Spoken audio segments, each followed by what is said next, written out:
Salut les moldus, j'espère que vous allez bien.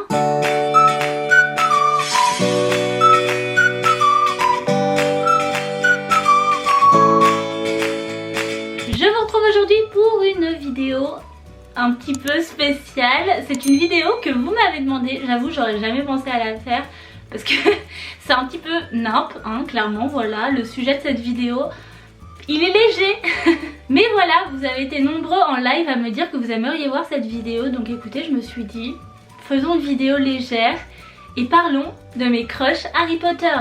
Donc aujourd'hui, qu'allons-nous faire dans cette vidéo? Eh bien je vais vous faire mon petit top 7 de mes crushs de personnages de Harry Potter.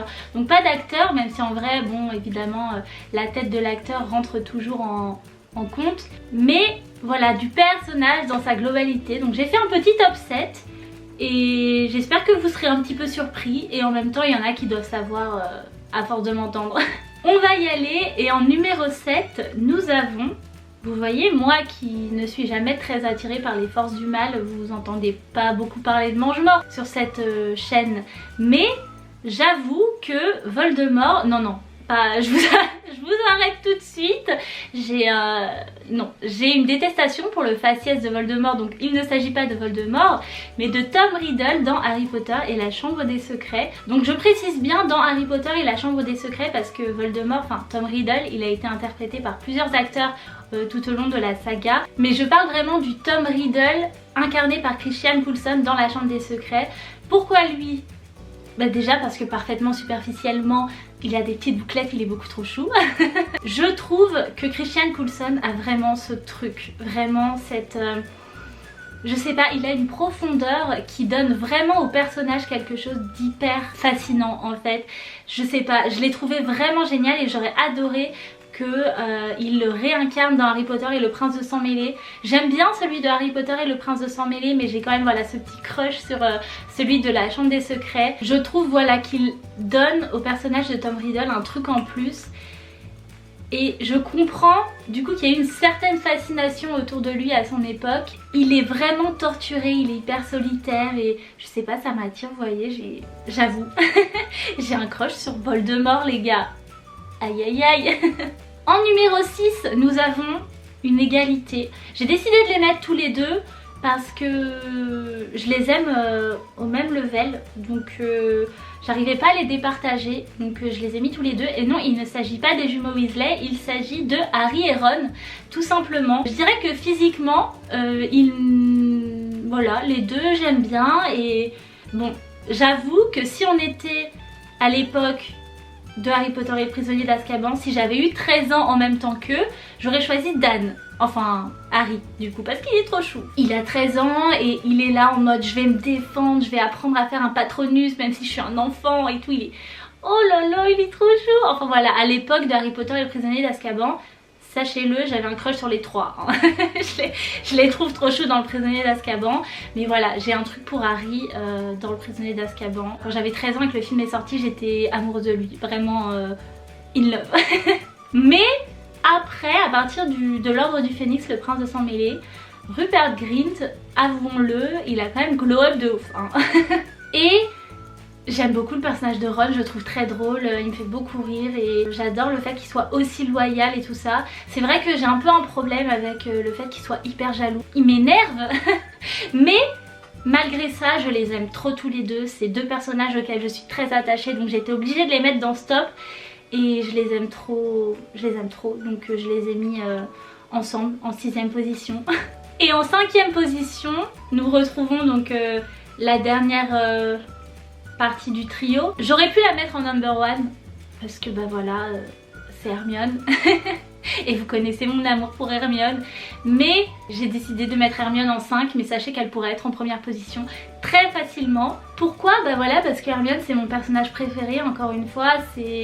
J'aime vraiment tout à son sujet, la manière dont elle est écrite. Bah qu'elle soit finalement pas sûre d'elle et qu'elle décide de tout apprendre. Je sais pas, j'adore son courage, j'adore son intellect, j'adore son amitié avec Harry, j'aime tout sur ce personnage, vous voyez, mon amour pour Hermione, mon gros crush sur Hermione, bah voilà, il s'exprime aujourd'hui. Hermione c'est Hermione les gars, on est obligé d'avoir un crush sur Hermione, je sais pas, est-ce que c'est que moi, dites-moi dans les commentaires, mais Voilà, mon crush sur Hermione, ce sera toute la vie. Et puis pareil, Hermione dans Harry Potter et le prisonnier d'Azkaban, enfin de toute façon tous les trois dans le prisonnier d'Azkaban, j'ai un crush sur le trio en fait dans le prisonnier d'Azkaban. En quatrième position, vous allez tous être surpris, George Weasley. Voilà, clairement personne n'est surpris, j'en parle très régulièrement de mon amour pour George Weasley. Bah oui, merci Gwen. George Weasley. Attention, pourquoi pas Fred? Parce que Fred il est tout le temps mis en avant et moi j'ai un petit peu en amour pour les underdogs, les outsiders, ceux qui sont un petit peu plus en retrait, qui ont l'air un petit peu plus réservés, qui ont l'air un petit peu dans leur monde, voilà, qui ont l'air de penser un peu plus que les autres. Et c'est vrai que George, voilà, il a ce petit côté là. Et puis je sais faire la différence physiquement entre James et Oliver et je trouve que Oliver a un petit truc en plus. Mais voilà, dans l'ensemble, Fred et George Weasley, je les aime beaucoup, hein. Tous les deux. Donc voilà, en quatrième position, nous avons George Weasley. En troisième position, il y en a qui vont pas être surpris, j'en ai déjà parlé en live Instagram, peut-être même en vidéo, franchement je sais plus. Peut-être que j'en ai jamais parlé en vidéo. Mais il s'agit de l'attrapeur de Serpentard dans Harry Potter à l'école des sorciers. C'est mon premier crush Harry Potter, donc pas le premier dans ce classement, mais le premier en termes de date, vous voyez, le mec que j'ai remarqué quand j'avais 11 ans quoi. En fait, il s'agit donc de l'attrapeur de Serpentard, donc l'attrapeur qui joue contre Harry. Vous voyez le mec qui fait... il sert qu'à ça. Le mec il sert qu'à tourner la tête pendant le film. Mais écoutez, moi j'ai remarqué quand il a tourné la tête. Voilà, donc en fait il s'appelle Terence Higgs. Je crois qu'il est en 7ème année et que c'est pour cette raison qu'il est remplacé par Drago dans Harry Potter et la Chambre des Secrets. Il est trop chou, genre je sais pas, il a un truc... Et bon là en l'occurrence c'est totalement superficiel parce que ben on peut pas dire qu'on sache grand chose sur ce personnage finalement. À part je crois dans les livres qu'il est hyper agressif en fait hein, finalement, donc ça a pas l'air d'être un mec super bien en réalité, mais... C'est pas grave, écoutez, on va pas expliquer ce crush, je pense que personne ne saurait expliquer ce crush à part par le fait qu'il est beaucoup trop chou, hein. Voilà, j'assume. En deuxième position, nous avons le plus mignon de tous. Voilà, vous connaissez mon amour pour Scorpius Malfoy. Eh bien j'étais obligée de le mettre parce que je l'aime trop. Mais le Scorpius Malfoy incarné par Anthony Boyle, donc le premier Scorpius Malfoy en fait finalement, le premier cast de Harry Potter et l'enfant maudit. Oh là là, Scorpius il est trop chou, il est trop un peu timide, un peu awkward, il est un peu réservé, il est un peu torturé aussi parce que c'est un Malfoy, donc évidemment la vie n'est pas simple lorsqu'on est Malfoy. Et je sais pas, je lui trouve vraiment quelque chose et j'aurais adoré voir Scorpius Malfoy incarné par Anthony Boyle parce que voilà, restons sérieux quand même, Anthony Boyle il est beaucoup trop chou. Alors pas quand il a son espèce de... aïe aïe aïe de chevelure Malfoy là, non non non non non, il est pas très beau, mais... quand on le voit à côté, je vais vous mettre une petite photo peut-être. Ah là là, Scorpius Malfoy, voilà, vous connaissez mon amour pour lui. Je vous en ai parlé dans ma vidéo vlog, donc quand je suis allée voir Harry Potter et l'enfant maudit à New York. Et voilà, c'est vrai que cet amour pour Scorpius Malfoy, je ne peux pas le battre, mais d'ailleurs ça fait le 3e Serpentard de ce top. Qu'est-ce qui m'arrive? Ou si ça vous intéresse d'ailleurs, je vous mets le vlog dans le petit i, donc le vlog à New York quand je suis allée voir Harry Potter et l'enfant maudit. Ça va peut-être vous redonner le sourire, voilà, vous faire un petit peu voyager puisqu'on peut pas trop voyager en ce moment. Moi j'adore regarder mes vlogs dernièrement parce que voilà, ça me rappelle des super souvenirs. Et aller voir Harry Potter et l'enfant maudit à New York, c'était beaucoup trop cool. Et puis voilà, j'ai cet amour pour Scorpius que je ne peux pas battre, que je ne peux pas défier. Et enfin, en numéro 1, vous le savez peut-être si vous me regardez sur Insta, si vous me regardez sur YouTube, j'en ai déjà parlé, même si voilà, j'avoue, je suis pas toujours en train de parler mes crushs Harry Potter. Je fais cette vidéo pour vous les gars.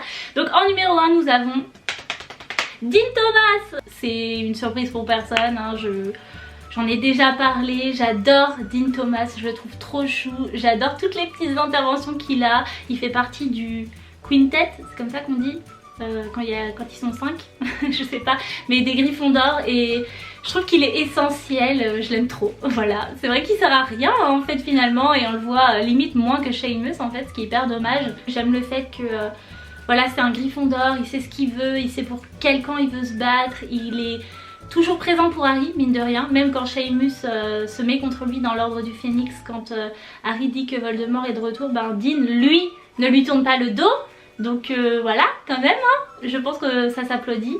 Et voilà, c'est un personnage que j'aurais vraiment aimé voir un peu plus au premier plan. Parce qu'en plus, dans Harry Potter et les reliques de la mort, ben Dean, on en apprend énormément sur lui. On sait que c'est un émoldu, donc on le retrouve quand le trio est en cavale. Il est également présent à la chaumière au coquillage et tout. Et je trouve ça hyper dommage qu'on n'ait pas vu toute cette partie dans le film. Je comprends qu'il l'ait enlevé parce que c'est pas essentiel pour le déroulement de l'intrigue. Mais c'est vrai que j'aurais trouvé sympa de voir que Harry, Ron et Hermione c'était pas les seuls en cavale en fait, et de voir Dean, d'en apprendre un petit peu plus sur lui, surtout que on sait, on l'a vu après, que Alfred Enoch c'est quand même un super acteur, on l'a vu dans How to Get Away with Murder après. Donc c'est vrai que pour moi c'est un petit peu un acte manqué, moi qui ai cet amour pour Dean Thomas, j'aurais vraiment beaucoup aimé le voir dans Harry Potter et les reliques de la mort, donc je trouve ça hyper dommage. Écoutez, peut-être qu'un jour on aura un spin-off sur Dean. Parce qu'en plus c'est vrai que j'ai eu l'opportunité de rencontrer Alfred Enoch dans le cadre de mon travail il y a quelques années. Et il était beaucoup trop chou, c'était génial de pouvoir parler de sa nouvelle carrière avec lui, de pouvoir parler de son expérience dans Harry Potter, voilà, en tant que personnage secondaire, mais il a quand même grandi avec ses films et c'était quelqu'un de vraiment très chouette, donc voilà, ça a ajouté à mon gros petit, un peu moyen, énorme crush pour lui, voilà. Et voilà les moldus, vous vouliez cette vidéo, je vous l'ai faite, j'espère que ça vous a plu, que vous avez aimé entendre ce petit top de mes crushs dans Harry Potter. Je vous invite évidemment à me partager votre top 7 de vos crushs Harry Potter dans les commentaires. J'aimerais trop voir vos crushs, j'aimerais trop savoir pourquoi et j'aimerais trop réagir à tout ça. Donc n'hésitez pas à me partager votre top 7 de vos crushs Harry Potter dans les commentaires. Si cette vidéo vous a plu, évidemment, n'oubliez pas de me laisser un petit pouce et de vous abonner à la chaîne juste en dessous. Sur ce, moi je vous laisse et je vous donne rendez-vous dans une prochaine vidéo. A bientôt, bye.